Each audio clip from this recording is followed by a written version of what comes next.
విషయాలు దేవుని మాటలు మనం ధ్యానం చేసుకుందాం. గడిచినటువంటి దినములన్నిటిలో దేవుడు మనతో మాట్లాడుతూ వచ్చాడు. పరలోక రాజ్య సంగతులను గురించి మాట్లాడుతూ వచ్చారు.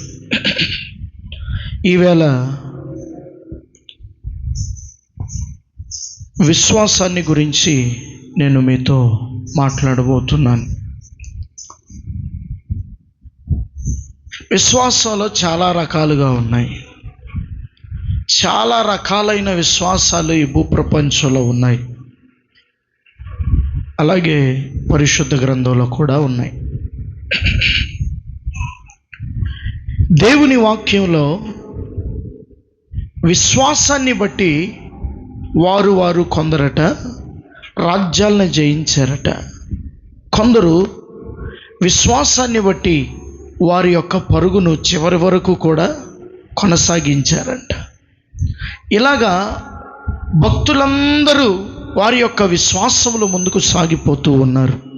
అయితే పాత నిబంధన గ్రంథంలో సంఖ్యాకాండంలో 13వ అధ్యాయంలో 30వ వాక్యాన్ని చూద్దాం.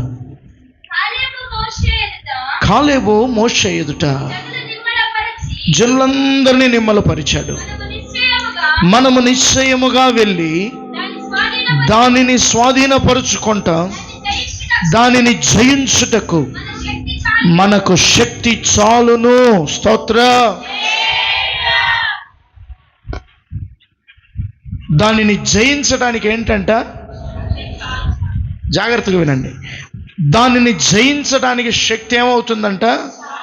చాలు.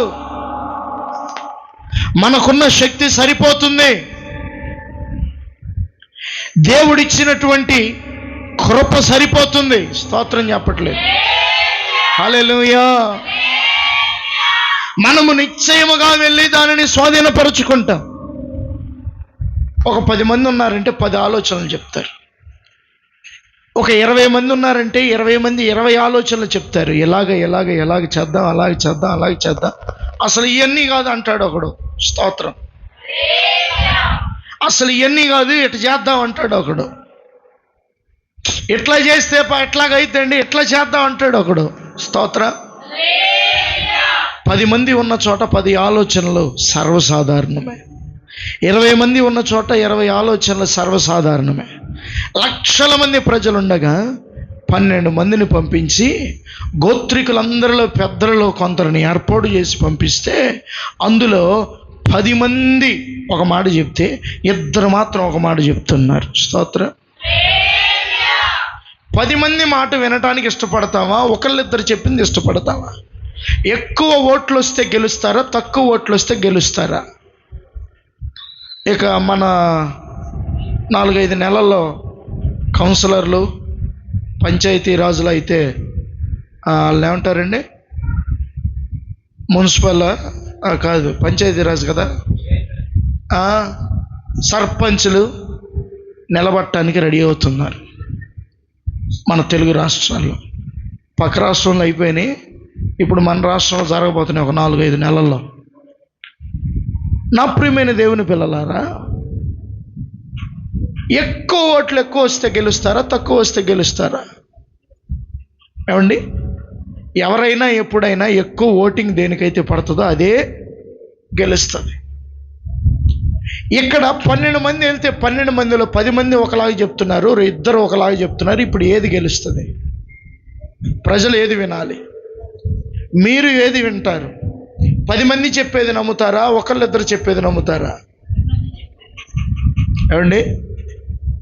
పురుషులారా, మీ నోరులు తెరచి మీ ముత్యాలను రాల్చండి. స్తోత్రం. ఎట్లాగా నమ్ముతారు మీరు? ఒకళ్ళు చెప్పింది నమ్ముతారా? 2 చెప్పింది నమ్ముతారా? 10 మంది చెప్పింది నమ్ముతారా? ఎవరిని కదిలిచ్చినా కూడా మేము 10 మంది చెప్పిందే. మరి ఆ ఒక్కడిలో నిజం ఉండొచ్చుగా, మరి ఆ ఒక్కడిలో విశ్వాసం ఉండొచ్చుగా, మరి ఆ ఒక్కడిలో వీళ్ళు చూడకూడనే జ్ఞానం ఆ మనిషిలో దేవుడు పెట్టుంటాడుగా. స్తోత్రం చెప్పరే. వీరి కన్నులు మూయబడ్డాయి, వారి కన్నులు తెరవబడ్డాయి. దేవుడు వారిని ఆ కోణంలో వాడుకుంటున్నారు. 10 మంది మాట ఎలా అంటావు నువ్వు? స్తోత్రం చెప్పే. హల్లెలూయా. నా దగ్గరికి ఇంత సంఘం ఉన్నారు, అందరూ వచ్చి ఏదో ఒకటి నా దగ్గర చెప్పిపోతుంటారు. కానీ నేను ఎవరిదో వింటాను ఆడికే తెలియదు, చెప్పినోడికే తెలియదు నేను ఏది వింటానో. స్తోత్రం చెప్పరే. చెప్పినోడికే తెలియదు. అయ్యా వాడా పలానోడా, అబ్బో వాడి గురించి చెప్తే తీరదయ్యా, ఈ రోజంతా చెప్పొచ్చు అంటాడు. కానీ నేను ఏది వింటానో ఆ చెప్పేవాడికే తెలియదు. నా ప్రియమైన దేవుని పిల్లలారా, దేవుడిని ఒక్కొక్కరిని ఒక్కొక్క కోణంలో వాడుకుంటాడు. ప్రభువు ఒక్కొక్కరిని ఒక్కొక్క కోణంలో వాడుకుంటాడు. ఒకానొక దినాన ఫరో దగ్గరికి మోషే వెళితే దేవుడే ఫరో హృదయాన్ని ఏం చేశాడు?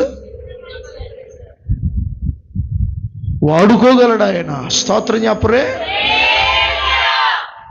ఆయనే కఠినం చేశాడు, కఠినంగా మార్చేశాడు. ఎన్ని చెప్పినా ఎన్ని అద్భుతాలు చేసినా నమ్మాలనిపిస్తుంది, కానీ ఇలా పంపించడానికి ఇష్టపడట్లా. నమ్మాలి అనిపిస్తుంది కానీ వీళ్ళని పంపిద్దాంలే అనిపిస్తుంది, కానీ పంపండి అని చెప్పలేకపోతున్నాడు. స్తోత్ర. ఫరో హృదయాన్ని దేవుడే ఏం చేశాడండి? దేవుడే మోషే ద్వారా ఏం చేశాడండి? అద్భుతాలు చేశాడు. స్తోత్ర. దేవుడే తను ఎన్నుకున్నటువంటి మోషే ద్వారా అద్భుతాలు ఒక పక్కన చేయిస్తూ, ఆ అద్భుతాలను చూపిస్తూ, మరో పక్కన ఫరో హృదయాన్ని ఏం చేస్తూ వస్తున్నాడు? ఉపయోగం ఎలా? ఉపయోగం ఎలా? అద్భుతం చూసి మారాలి కదా. అద్భుతం చూసి మనసు మార్చుకున్నప్పుడు, మెత్తన అయినప్పుడు మరలా ఎందుకు కఠినం చేయటం? దేవుడు ఒక్కొక్కరిని ఒక్కొక్క కోణంలో వాడుకుంటాడు. ఎవరిని తక్కువ చేసి చూడకూడదు. స్తోత్రం చెప్పు. హల్లెలూయా. ఎవరిని తక్కువ చేసి ఒక్కడు కనుక 1 గంట సేపు మోకాలు వేసి ప్రార్థన చేశాడంటే మిగతా వాళ్ళు ఎవడు కనపడ్డాడు కంటికి. హలో. ఒక్కడు కనుక 1 గంట సేపు నిలబడి చేతులు 2 పైకెత్తాడంటే, వాడు అడిగినది దేవుడు చేశాడంటే, ఇక పాస్టర్ గారు కూడా వాడి కంటికి కనపడ్డా. హలో. దేవుడు ఒక్కొక్కరిని ఒక్కొక్క రీతిగా ఆయనకు కావలసినట్టుగా నడిపిస్తాడు. మోగబోయిన నోర్లు తెరిచి స్తోత్రం చెప్పండి. హల్లెలూయా. నేను ఒకరోజు ప్రార్థన చేస్తా ఉన్నా, ముమ్మరంగా ప్రార్థన చేస్తాను. 2 సంవత్సరాల క్రితం దేవునితో ప్రార్థన చేస్తా ఉన్నా, ప్రభువా పలానా దైవజనుడు నాకెంతో ఇష్టం, ఆ దైవజనులాగా నన్ను వాడుకోమని ప్రార్థన చేస్తున్నా. దేవుడు నాతో మాట్లాడటం ప్రారంభించాడు. నిన్ను వానితో పోల్చుకోవటం కంటే నీలో ఒక ప్రత్యేకమైన అగ్నిని పెట్టాను, నిన్నులాగే వాడుకుంటానని దేవుడు చెప్పాడు. స్తోత్రం చెప్పండి. హల్లెలూయా చెప్పండి. వారిలాగా వాడుకో అని ప్రార్థన చేయొద్దు. నీ ఏలుముద్ర వాడి ఏలుముద్రతో కలుస్తుందా? నీ కంటి ఐరిస్ వాడితో కలుస్తుందా? అలాగ అడగొద్దు. నీలో ఒక ప్రత్యేక రూపాన్ని పెట్టా, ఒక ప్రత్యేక అగ్నిని పెట్టా, నిన్నులాగే వాడుకుంటా అని చెప్పాడు. ఇక ఆ రోజు నుంచి నా ప్రార్థన మారిపోయింది. అలాగ వాడుకోయా, ఎలాగ వాడుకోయా, ఏళ్ళలాగా వాడుకోయా, వాళ్ళలాగా వాడుకోయా. ఇక ఈ ప్రార్థన మానేసి నన్ను వాడుకో ప్రభువా. స్తోత్రం చెప్పండి. ఒక్కొక్కరికి ఒక్కొక్క తలాంతుని ఇస్తాడు ప్రభు, ఒక్కొక్కరికి ఒక్కొక్క గుణలక్షణాన్ని ఇస్తాడు ప్రభు. వెళ్ళిన వారేమి సేవకులు? చెప్పాలి. వెళ్ళిన వారేమి సేవకులు కాదు. దేవుని యందు భక్తి కలిగిన వారు, దేవుని యందు శ్రద్ధ కలిగిన వారు, దేవుని యందు విశ్వాసం కలిగిన వారు వెళ్ళారా? లేదు. స్తోత్ర. చూసి రమ్మన్నాడు, ఆయన చెప్పాడు, వెళ్ళాడు, చూశారు, వచ్చారు.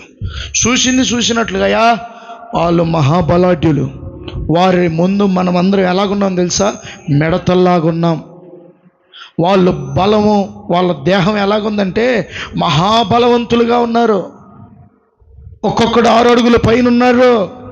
వాళ్ళ ముందు మనం వెళ్ళి గెలవలేమయ్యా అంటున్నారు.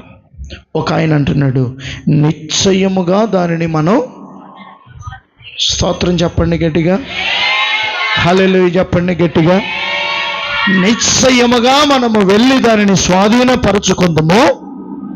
దానిని జయించుటకు మనకు శక్తి సరిపోతుంది. స్తోత్రం చెప్పండి. నా బలం సరిపోదు, నా శక్తి చాలదు, నా యుక్తి చాలదు, నా జ్ఞానం సరిపోదు, నా బలము సరిపోదు, నా ధనము సరిపోదు అని ఆలోచించే నీతో ప్రభు మాట్లాడుతున్నాడు. తట్టుకోలేని నొప్పి అయితే దేవుడు నీకు ఈడు. నువ్వు తట్టుకోలేనైతే దేవుడు నీ దాకా తేడు. స్తోత్ర.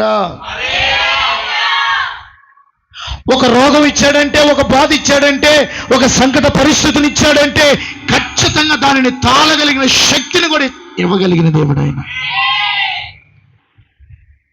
ఒక రోగం ఇచ్చాడు అనుకోండి, అరే అరే అరే అరే రెక్కాడితో డొక్కాడన్న పరిస్థితి, పాపం వీళ్ళు ఎలా బతుకుతారు అని అనుకుంటాం. రోగం ఇచ్చిన దేవుడు దానిని జయించగలిగిన శక్తిని, ఆర్థిక సహాయాన్ని కూడా ఇవ్వగలిగిన దేవుడు. హల్లెలూయా, హల్లెలూయా. చాలా మంది ఉన్న ఆ ఇరుకును బట్టి భయపడతారు. చాలా మంది ఆ కష్టాన్ని బట్టి ఆందోళన చెందుతూ ఉంటారు. నేను చెప్తున్నాను, ఈ వాక్యాన్ని బట్టి చెప్తున్నాను, మన శక్తి సరిపోతుంది. హల్లెలూయా, హల్లెలూయా. 10 మంది ఒకలాగా మాట్లాడినా, ఇదిగో నీతో పాటు నడిచిన వారే ఉండొచ్చు, ఇదిగో నేను చూశాను, ఇదిగో నా కళ్ళతో చూశాను. అబ్బో, ఒక్కొక్కడు మాట్లాడతాడు, నా కళ్ళతో చూడు. ఏ సతీష్ ఏంటంట, నా కళ్ళతో చూడు ఎంత అందంగా కనబడుతుందో. ఎవరయ్యా? స్తోత్ర. ఇక ఎవరి కళ్ళ అలా కనపడదు, కనపడిద్దా? అది వాడికే సాధ్యం. స్తోత్రం చెప్పండి. హల్లెలూయా. అందుకే చూసే చూపులోనే ఎంత కోణ విభేదాలు ఉంటే, అందుకే నేను అంటాను, దేవునిలో ఎవడిని తక్కువగా చూడనే. నువ్వు 1 గంట సేపు ప్రార్థన చేయి, వాడు వచ్చి 5 నిమిషాలే చేయని. ఒకడు ఇలాగే ప్రార్థన చేస్తున్నారంట, పుదీనాలో నీకు ఇచ్చాను, కొత్తిమీరలో నీకు 10వ భాగం ఇచ్చాను, అసలు నీకు చేయింది ఏంటి దేవా, నీకు చేయింది ఏంటి? ఇంకొకటి చేస్తున్నాడంట, గుండెలు బాదుకుంటున్నాడంట, ఇట్టగా గుండెలు బాదుకుంటా అంటున్నాడంట. బాగా పిసుకమ్మా, పిసుకు, బాగా పిసుకు. గుండెలు బాదుకుంటున్నాడంట, గుండెలు బాదుకుంటా అంటున్నాడంట, ఆకాశం వైపు కన్నులెత్తుడికైనను నేను యోగ్యుడును. మరి వీడు పుదీనాలో 10వ భాగం ఇచ్చినాడు కదా, వీడు కొత్తిమీరలో 10వ భాగం ఇచ్చినాడు కదా. అంటే దాని అర్థం ఏంటంటే, చిన్నదాన్ని కూడా విడిచిపెట్టకుండా దేవుడికి ఇచ్చాడు. దేవుని దగ్గరకు వచ్చి అంటున్నాడు, నేను పాపిని నేడుస్తుంటే దేవుడు ఎవరికి సమాధానం ఇచ్చాడు? వీళ్ళిద్దరులా. స్తోత్ర, హల్లెలూయా. దేవుడు ఎలాగ చూస్తున్నాడు ఆ కోణం గమనించండి. నీవు కూడా ఒక్కొక్కసారి పరిస్థితుల వైపు చూసి భయపడుతుండొచ్చేమో, నీవు కూడా ఒక్కొక్కసారి మాటలను చూసి భయపడుతుండొచ్చేమో, మనుషులను చూసి భయపడుతుండొచ్చేమో, నా శక్తి సరిపోదు అని. ఇదిగో దేవుడు వాక్యం మాట్లాడుతుంది, నీ శక్తి సరిపోతుంది, దానిని జయించడానికి నీ శక్తి సరిపోతుంది. ఆమేన్. 10 మంది వెళ్ళి ఒకలాగా చెప్పినా, కానీ 2 మాత్రం అంట ప్రజలందరూ ఏం చేశారంట, నెమ్మలపరిచి, ఆపండి, ఆగండి, ఆగండి, నెమ్మలపరిచి, చదువునానా, కాలేబు మోషే ఎదుట ప్రజలందరినీ నిమ్మలపరిచి, నిశ్చయముగా మనం వెళ్ళబోతున్నాం. స్తోత్రం చెప్పండి.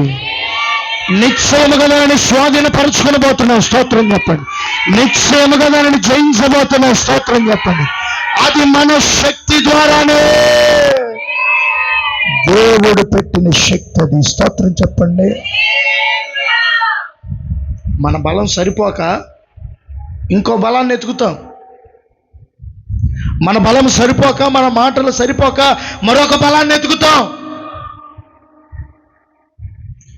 అందుకే భక్తుడు ఒక పాట రాశాడు, నా బలమా నా కోట ఆరాధన, నా దుర్గమా ఆశ్రయమా. హల్లెలూయా. నా దుర్గమా ఆశ్రయమా ఆరాధన నీకే. ఆయన ఎవరంట? మన కోట. ఆయన ఎవరో తెలుసా? మన ఆశ్రయదుర్గం. ఆయన ఎవరో తెలుసా? మన బండ. నీకు ఇచ్చిన శక్తిలో నుంచి నిన్ను జయింపగలిగిన దేవుడు ఆయన. జయించగలిగిన శక్తిని ఆల్రెడీ నీలో చెప్పలేదేంటి? కుట్లేసేస్తా. స్తోత్రం. పెట్టాడని చెప్పండి. నాలో పెట్టాడు. ఏంటిది? అది. స్తోత్ర. నీ సమస్యను శక్తిని ఇవ్వగలిగిన దేవుడు, నీ సమస్యను జయించగలిగిన శక్తిని ఇవ్వగలిగిన దేవుడు ఆయన. నీ సమస్యను ఎదిరించగలిగిన శక్తిని ఇవ్వగలిగిన దేవుడు ఆయన. నీ సమస్యను పరిగెత్తించి పారిపోయేలాగా చేయగలిగిన శక్తిని పెట్టిన దేవుడు. స్తోత్ర. హల్లెలూయా. అందుకే ఆయన అంటున్నాడు, వాళ్ళందరూ మహా బలశాలులయ్యా, వాళ్ళందరూ మహా దేహదారుఢ్యం కలిగిన వారయ్యా, వారందరూ మహా కోట కలిగిన ప్రాకారం కలిగినటువంటి కోటలో నివసిస్తున్నారు. ఎట్టి కోటలైన బద్దలు చేయగలిగిన శక్తి ఎవరిలో పెట్టాడు?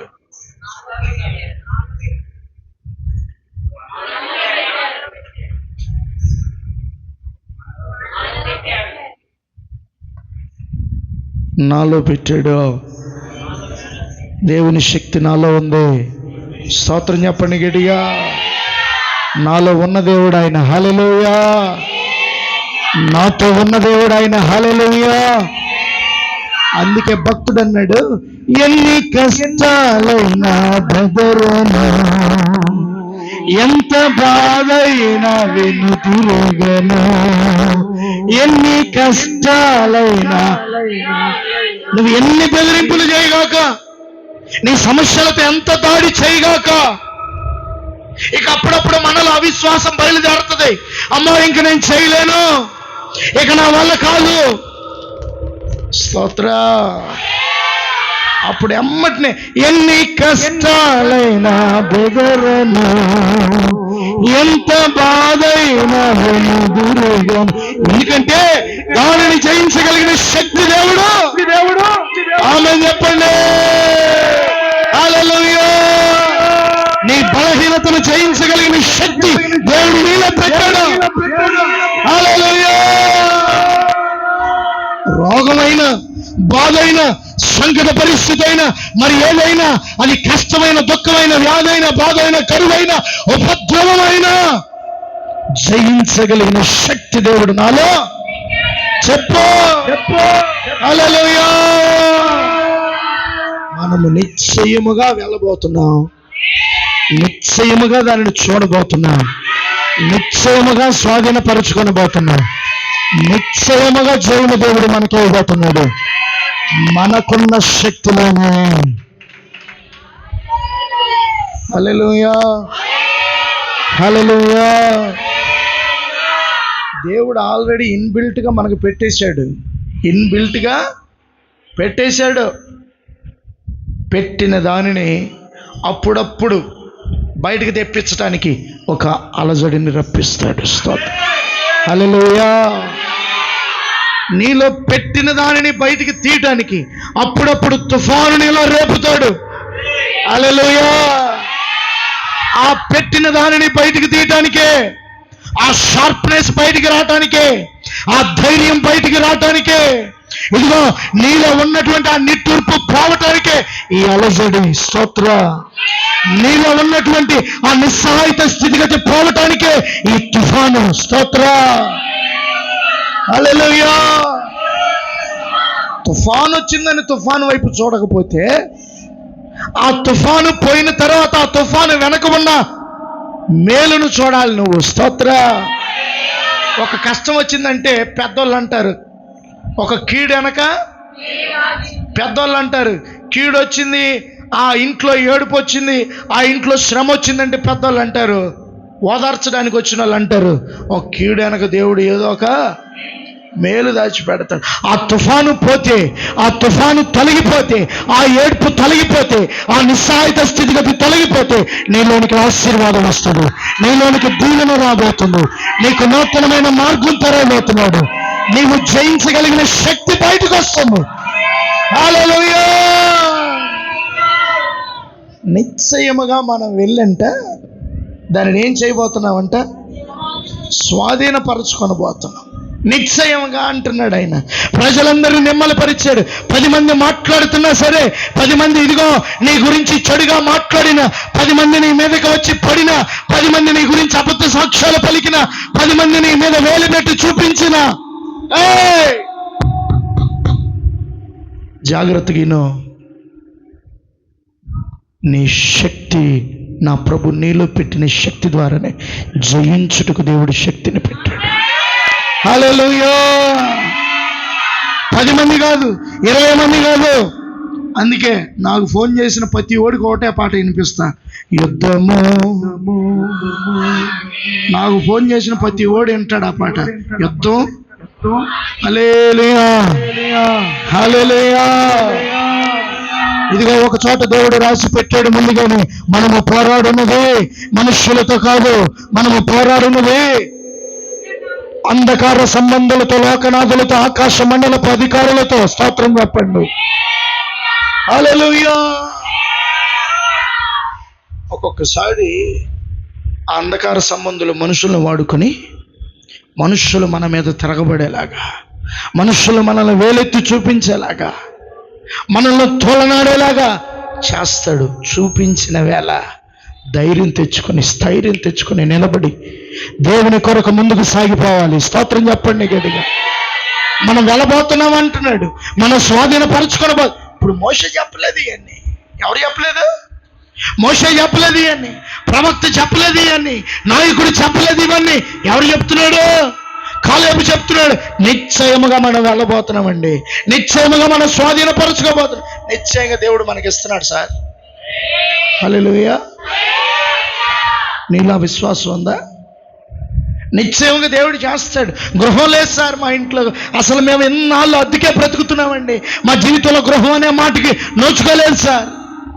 దేవుడు నూతన గృహం ఇవ్వగలడని విశ్వాసం నీలో ఉందా? ఉందా? ఉందా? ఆయన ఆల్రెడీ నీలో శక్తిని పెట్టాడు. స్తోత్రం చెప్పండి. హల్లెలూయా చెప్పండి. నిశ్చయంగా ఆయన ఇస్తాడనే విశ్వాసం నీలో ఉంటే, ఇదిగో ఆయన మాట్లాడుతున్నాడు, అలాగ మాట్లాడాలి. నిశ్చయముగా నేను వెళ్తున్నాను, నిశ్చయముగా నేను ఒక ఇల్లు కడుతున్నాను, నిశ్చయముగా నేను దాన్ని ఓపెన్ చేస్తున్నాను. స్తోత్రం చెప్పండి. నిశ్చయముగా నేను ఒక వాహనం కొంటున్నాను, నిశ్చయముగా దాన్ని నేను తీసుకొస్తున్నాను. ఏది ఏమైనా సరే, 6 100 అయినా 106 అయినా దానిని నేను భరించగలుగుతాను, నడిపించగలుగుతాను. అట్టి శక్తి ఆల్రెడీ దేవుడు నాలో పెట్టాడు. స్తోత్రం చెప్పండి. హల్లెలూయా చెప్పండి. నేను 1 ఎకరం పొలం కొనబోతున్నాను. అసూయ లేని వాళ్ళందరూ స్తోత్రం చెప్పాలి. ఆ ఎకరం పొలంలో ములక్కాయలు తోటేస్తాను, ఆ ఎకరం పొలంలో టమాటాలు చెట్లు అయిపోతున్నాను. అసూయ లేని వాళ్ళు ఎవరు? అందరూ అండి. కొంతమంది చూస్తున్నారు, అయ్యగారు నిజంగానే ఆడ చూసి ఆడొచ్చాడు, నేను చూసి వచ్చినట్టున్నాడు అనుకుంటున్నారు. స్తోత్రం. హల్లెలూయా. ఇదిగో నిశ్చయముగా మనం వెళ్తాం, నిశ్చయముగా మనం స్వాధీనం చేసుకుంటాం. అయ్యా జేబులో చిల్లిగా లేకుండా ఇంటి పని మొదలు పెట్టానని చెప్పిన వాళ్ళు ఎంతమంది, కట్టిన వాళ్ళు ఎంతమంది, లోపలికి వెళ్ళిన వాళ్ళు ఎంతమంది, బ్రతుకుతున్న వాళ్ళు ఎంతమంది? ఈ క్యాప్ తీస్తే అంతమందిని చూపిస్తాను నేను. స్తోత్రం. నిజమండి, నిజం. అయ్యా 10,000 ఉన్నాయ్యా, అనుకోకుండా ప్రారంభం చేశానయ్యా, అనుకోకుండా ఉంటున్న ఇల్లుని పడేశానయ్యా. ఇనుము కోసం ఆ 10,000 ఖర్చు పెడితే ఆ 10,000 కూడా అయిపోయినాయి. కూలోళ్ళు పని చేస్తున్నారు ఎట్ట అని. ఇదిగో జుట్టు అంతా పీకేసి అరగుండు అయిపోయింది. అరగుండు కాస్త కట్టేలోపు అయ్యా పుల్లుగుండు అయింది. చివరికి కట్టావా, పోతే పోయినాయా, నాకు మంచి ఇల్లు కట్టుకున్నానయ్యా. స్తోత్రం చెప్పండి. హల్లెలూయా. నిశ్చయముగా మనం వెళ్ళబోతున్నాం, నిశ్చయముగా మనం స్వాధీనపరచుకొని పోతున్నాం, మనం జయించబోతున్నాం. హల్లెలూయా, హల్లెలూయా. దేవుడు ఈ మినిస్ట్రీకి చేసినటువంటి వాగ్దానం, దేవుడు ఒక క్రొత్త భూమిని ఇస్తాడని చెప్పాడు. స్తోత్రం. నిశ్చయముగా మనం అందులోనికి వెళ్తాం, నిశ్చయముగా దానిని స్వాధీనం చేసుకుంటాం, నిశ్చయముగా జయించబోతున్నాం.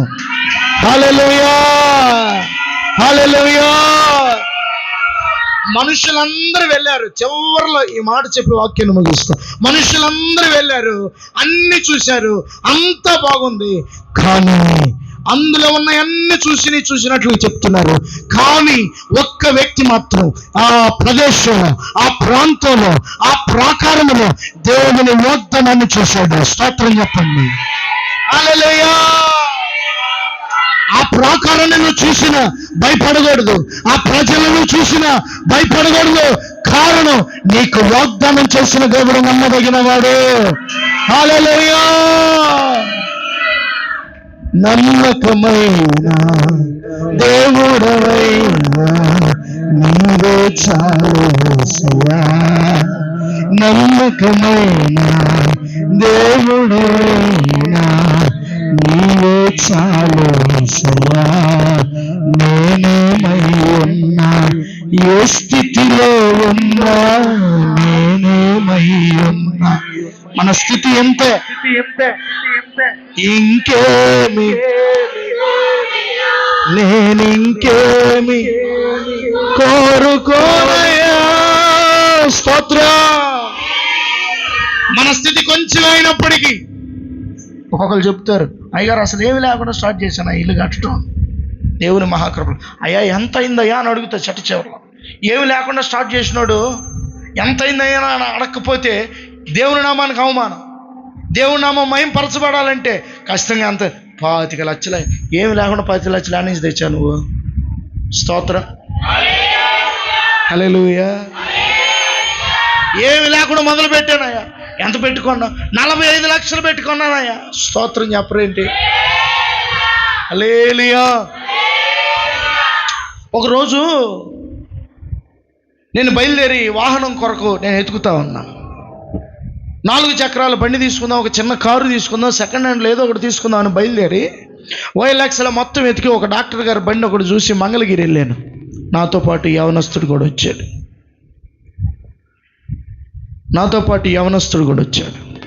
సెకండ్ హ్యాండ్లో 1,00,000 రూపాయలు. హలో, ఎంత?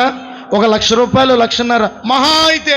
ఇంకా పెరిగితే కొద్దిగా మంచి బండి దొరికితే 2 లక్షలైన ఖర్చు పెడదాంలే అని నిర్ణయించుకుని మంగళగిరి వెళ్ళి టెస్ట్ డ్రైవ్ అంటారు కదా. ఏ డ్రైవ్? Test drive. చూసుకోవాలి కదా బండి ఎలా ఉంది, ఇంజిన్ ఎలా ఉంది, బయట లోపల ఎలాగుందని బండి చూడటానికి వెళ్ళాను. మంగళగిరి వెళ్ళి ఆ కారుని తీసుకొచ్చి ఆడ పెట్టారు. రెడ్ కలర్ కారు i10 ఆడ పెట్టుంది. ఇదేనండి కారు అన్నాడు. నాకు చూపించిన అతను ఎక్కాడు. నేను లోపలికి ఎక్కాను. నువ్వు ఎక్కావా? ఎక్కాడంట. ఎక్కాం.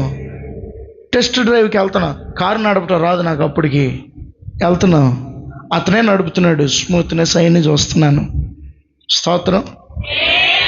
కారు బాగా ఉంది. సింగిల్ హ్యాండ్ మీద తిరిగిందండి. దాని మీద డాక్టర్ గారి వాళ్ళ సింబల్స్ ఉంటాయి కదండి, ఆ సింబల్స్ కూడా వేస్తున్నాయి డాక్టర్ గారి కారు అని. సరే మంచిది, పెద్ద డెంట్స్ ఇవన్నీ కూడా ఏమి లేవు.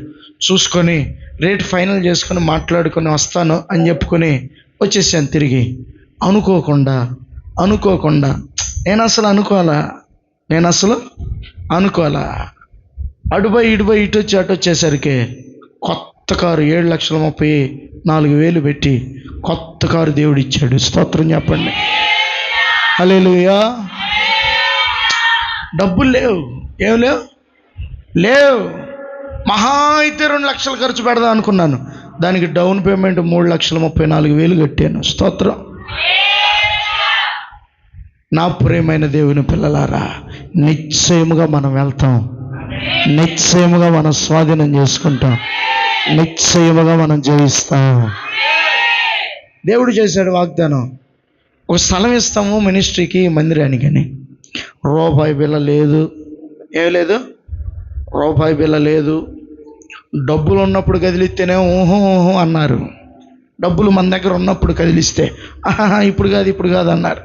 సరేలే అని ఇక వదిలేసాం.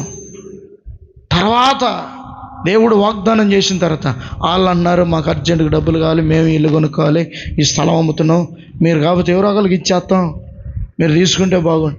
చేతిలో రూపాయి ఉందా? రూపాయి లేదు. మొత్తం అన్ని అప్పులే తెచ్చిపెట్టేసే. స్తోత్రం. నిశ్చయముగా దేవుడు ఇస్తాడు, మనం స్వాధీనం చేసుకుంటాం, మనం దానిని జయిస్తాం. హల్లెలూయా.